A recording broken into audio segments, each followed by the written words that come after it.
na koloba les sociétés ce qui ont tout tindaki nga loba ndoko koloba omone loko le tindaki wana tika boso venisa bo bensi fayulu apona ko interpeller fayulu apesa ka convocation mo boa kene na police mais là baloba ngo chuta donc bomona omoni boyena bureau na tongo bo fanditi bozo indako ngana kambaka batu bino bozana batu te. Moi je connais la souffrance de la population. Vous croyez que Mboka c'est l'indéque pour se salaboyer? Peuple congolais comme nous bang bino pour se vous convoquer moto. Allez tika et tika salninoan. Na tuni bango boy. Boye bitsangai et loko na lobby. Yamabe. Injure. Outrage. Ah, outrage. Parce que outrage est cause là envers le chef de l'État. Mais lui, il est citoyen simple. Sénateur à vie. Vous s'acharnez sur un citoyen congolais. Mais oui, ils sont à le président. Vous s'acharnez. Alors, j'ai compris que l'ancien régime contrôle la machine. Olexaki, combien de temps on a? Bon, écoute, ça la table à 20 minutes. 20 minutes. 20 minutes. Babetiote. Ah, papa. Babi osengena pardon. Yanine. N'ensenga pardon. Après interpellation, on continue le combat. Toi, qui conseille pour bilanguer quoi la nama imta. Eza combattre, eza combattre. Ngana ibe ko tika tiozo. Na kotika soki yoka papa. Na kotika soki mutu moko atindaki nga keloba. Ndena tiki. Soki pema kama nazolo bezana nzelete. Ndena tiki. Auto courage makambo c'est na lobby. Épargnez-nous même de ça. Ne me parlez même pas de FCC caché. On n'a pas besoin de ça. Même ceux qui ont fait la réunion na bango, va épargner le peuple. Parce que l'air basigné qui monte mon quoi, il va quitter. L'air peuple ont fait la réunion na bango, va y ça peut pas tout. Parce qu'il n'y a rien de congrès. Auto sont tirés, l'FCC caché. Si ce n'est que Kobendana et tout ça, et le temps passe. De l'autre commune à moi, il y a février. Tu te soutiens ici. Et ça va manger des pic-pong, pic-pong. On a besoin de ça. Batouana va interpeller, on a combo le président de la République. Est-ce que le président est informé de l'interpellation? Ah, c'est l'informé. Je ne dépends pas. Je ne dépends pas. Na président de la République. Ça ne lui engage pas. Donc, même il y a quoi qui est l'antiquité. Parce qu'on ne ça ne lui engage pas. Alors, si ça ne lui engage pas, le président de la République, selon un article, il y a Jeune Afrique où il circulait semaine, bah, commis en clair, le président de la République a lobby selon l'article que Bolingo naïe pour le moment, na FCC, na Kamere, bah, au Kabonate pour le moment. Par rapport à la démarche, na yo boya accord ya FCC cash. Mais le président il a renforcé le lien. Bolingo nanga na FCC, Bolingo nanga na Kamere, muta Kabolango azalite. Déception à part na yo. Eza ba réseau ezo tinda yo tika. Non.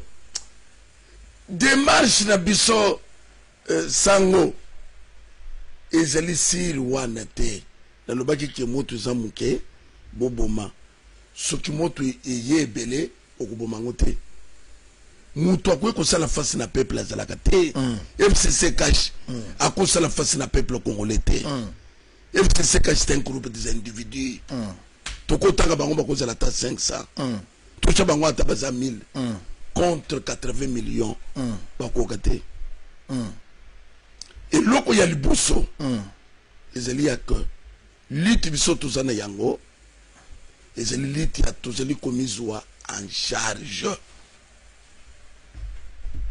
Tout le monde a bout de tunnel. Peuple congolais a commis en charge.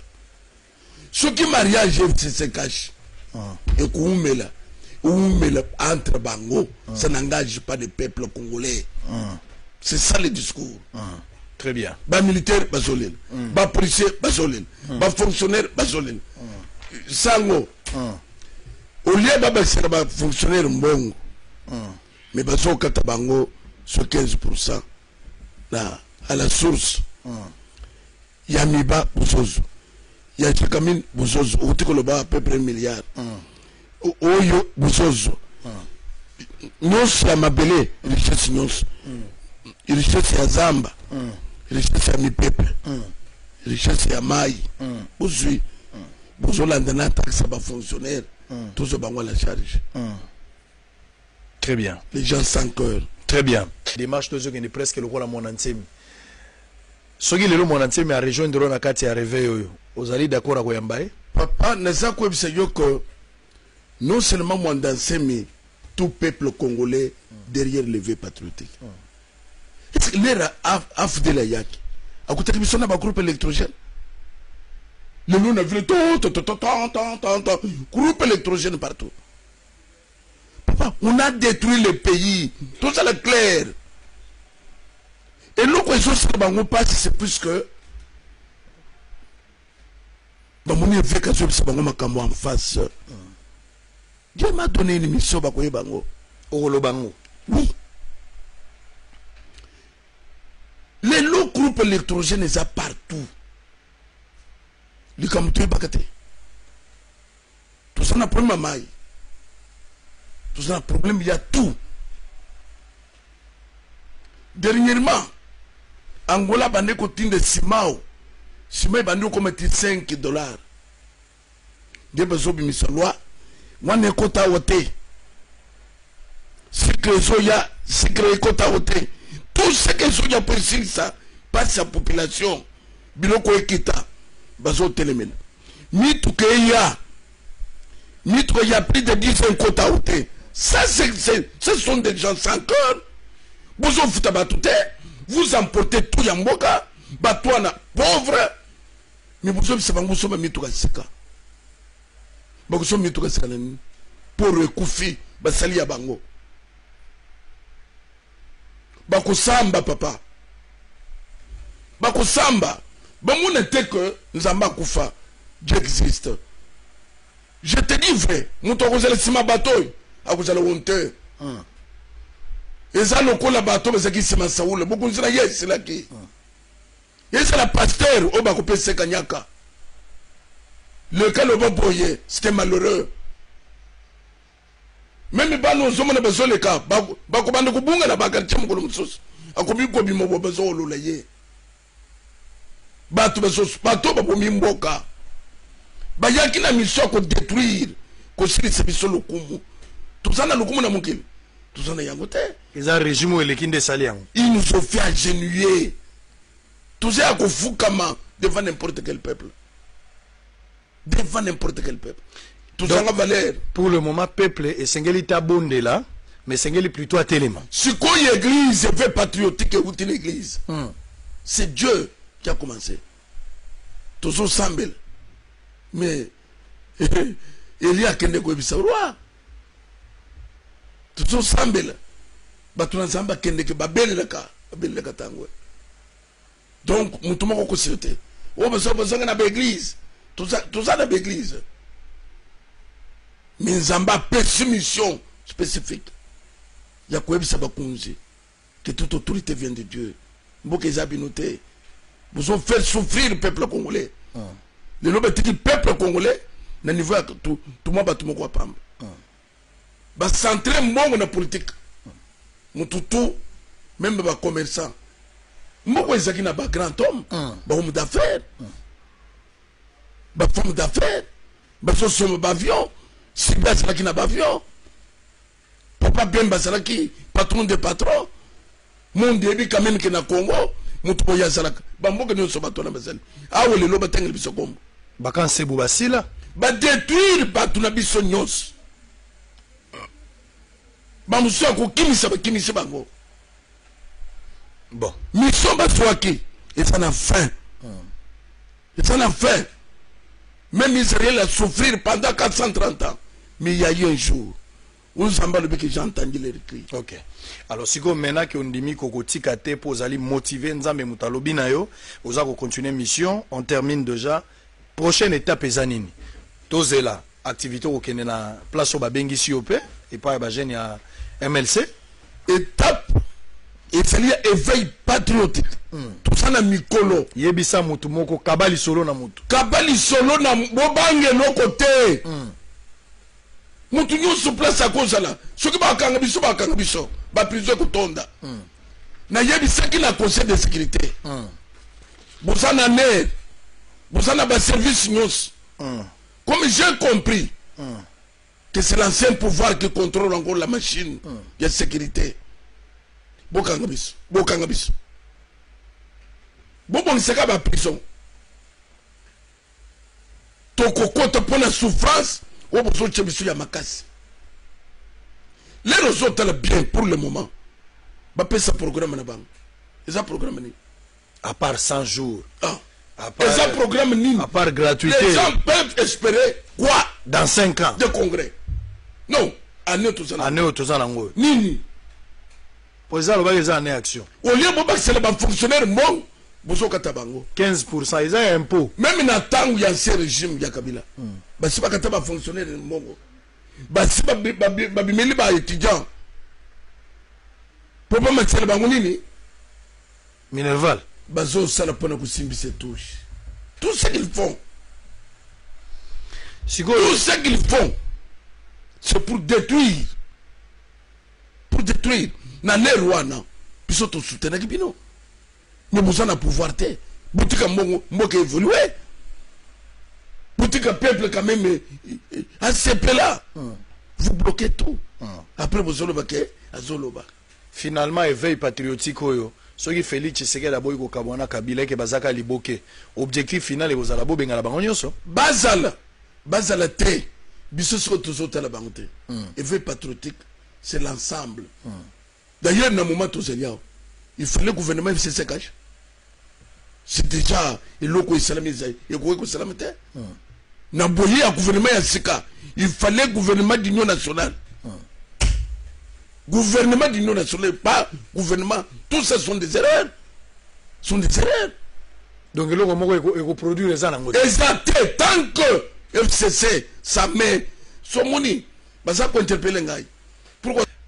Question, n'a pas question ébélée. Plus de 1226 questions. Mais n'a pas question un peu éparpillée. Avant qu'on a côté na Oyangay. Mutuna moko outil depuis Suisse. Mutumo a commis ango. Comme on a eu Bertrand Dawele a commis depuis Suisse. Question na ezali nani azana simana yo. Na démarche yo za sala, il y a veille patriotique. Sincèrement, nani azana simana yo. Parce que selon mes informations, mususu ndeko ya président de la République oncle na ye monseigneur Mulumba yene mutaza kotinda yo pona batu mususu ozana contact na Moïse Katumbi Chapwe oya peshi ope misolo o juste nani azana simana yo na simana ngai sango Zambazali na lobaki la fois parce que ba politicien ba yeba kete kutanga sim du temps. Il y a que pourquoi Makambo Bozo Salam. C'est pour cela que fait ya ba politicien zaka mabe. Tout politicien mona ke suka ezayi.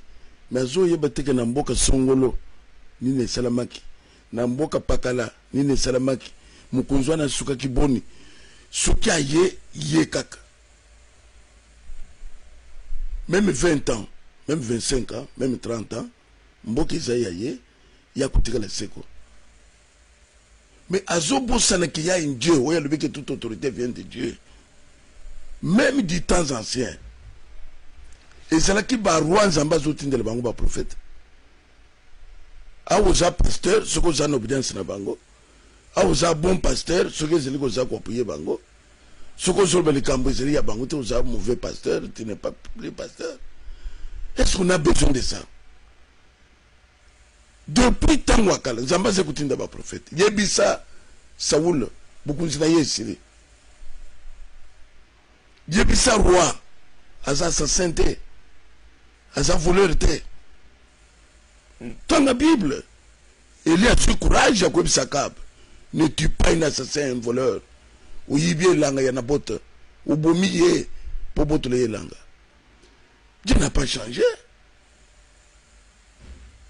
Basala Nzambe tili lo bazali, bakonjele lo pe bazali, le même Dieu peut envoyer son serviteur, yebisa bango boye naka ya Congo c'est Dieu qui te commande naka ya Congo nzambe muto atie lokolo nenga tchaki na Égypte je vis souffrance de mon peuple j'ai entendu leurs cris yo kanisi que le peuple congolais a souffrir jusqu'à na moment besoin c'est le moins espoir zoyate toujours les mêmes groupes toujours les mêmes gens c'est toi qui est au contrôle démarche na yo ezali démarche chrétien ou bien ezali démarche politique ce qui monte ko tsango politique ndenge ba mensana ko sala ou parfois ko zanga ko yeba ndenge na zolo ba ngana za ko bisanga ngana ko décrire nanu te comment Dieu m'a parlé mais bato ba yebi comment Dieu m'a parlé bazali ba ko sala ba moi ba témoin bazali ba ko sala ba témoin ba yebi makamba na ba sini zamba parce que nous se ko kisami c'est pour cela que Yebisanga a été gagné noana. Donc, c'est au moni mbula nyose ko kanakate pe période nous se zakande mo kote na zako bisa yoko sango même bango ba kundima la fin que Dieu existe yoka ni sike le loba Blaise Compaoré ayima ki akozala na place azalelo Yaya Jammeh tout citoyen simple ba ko comme ba citoyen simple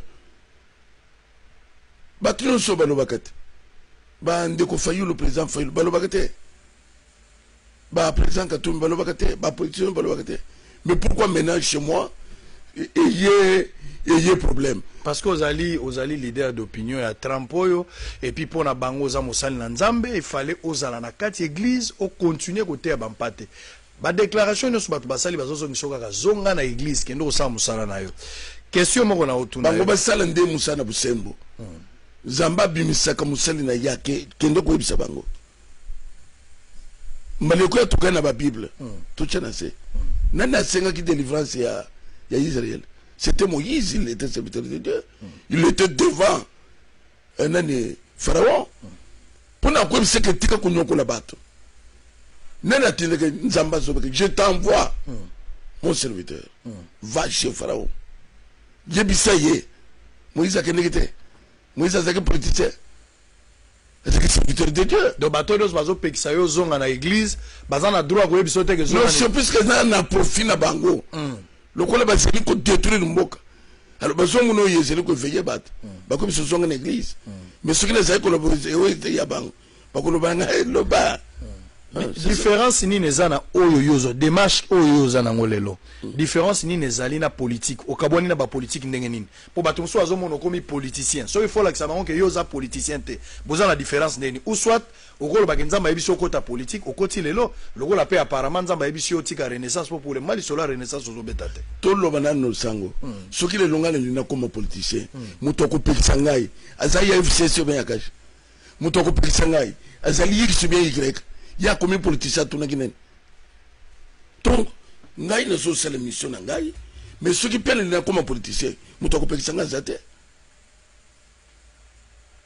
donc o ya zawan akanisika akeli na barrière le lot tout le cas le lot dans le bien comme politicien qui va m'arrêter Batubele bazomona kozo sala na tuni question à renaissance au répondre nangote parce que pour le moment apparemment Nzamba pection renaissance a continué na combat éveil patriotique renaissance c'est un comité les comités fonctionnent l'équipe peut fonctionner Katumbi azala kia on a à l'extérieur mais zembeza ko sanate banda ko sala ba gagner pe ba couper bébé alors mais pourquoi ko bato ko tena futilité c'est pour cela que na bazolo bana banguli kambu weza na nzela bouyer beaucoup de société se diriger à Maluku beaucoup de yango beaucoup ni yango bofali abino l'herbe collègue expliquer ça alors on a on te pas mettre comme l'église donc de bassesse ligamba sur be ça correct yozo attaquer ba fait à malamu mais ba besoin na bilo pam bazo zanga argument et besoin na bilo ko mi ko attaquer talaba to besoin kama mboka talaba to besoin kama mboka donc ndenge to solo kolobete même Ceausescu wazala un grand dictateur à Tombaki oh ya Soudan il se voyait très puissant na bateau Les lois, bâton les en a beaucoup côté. Très bien. Alors, je pense que Mino Atozo Lanabiso, question Zali bien expliquée, avec mon qu'on a lobby, Dieu lui a parlé. Donc, après Siena Bassine, qu'on tourne à l'issue question au yoté. Qu'on mekape, qu'on l'écate na télévision pour le bote, avec zonga na église pour lobby na yo, ainsi dit le Seigneur. Dans la recommandation, on zamba pesi na kata makambo. Donc, vous devez suivre ça à la loupe. Nenge makambo ye moga lobby. Azana ba signe du temps, zamba pesi ba précision nyoso Guy, amène-moi ça. Je pense que vous avez précision sur le Magamundenge et Zago Salama. Tout ça pour attaquer Sikoyo, l'essentiel parce que Naibi Kemitoune les places Bovandi Botondi, Kanga photo place Bozali, Ata Boza 15, Boza 20, Bozolanda Bosolo na politique, Yo Kanga photo Tinde la Bisso 081 355 26 32. Vous pouvez également écrire ce message. Nathan Elabino va titre des journaux très rapidement avant de reprendre échange ONA avec Pascal Moukouna. Forum des As a commis UDPS Augustin Kabouya promet la prison aux responsables. Le secrétaire du parti présidentiel attend faire une évaluation sans complaisance de ces programmes de 15 février lors du meeting au stade de Martyrs, commémorant les 38 ans de la formation tshisekédiste. Les procureurs africains planchent sur la confiscation des avoirs criminels. Congo central, Atouma Toubouana relance les travaux.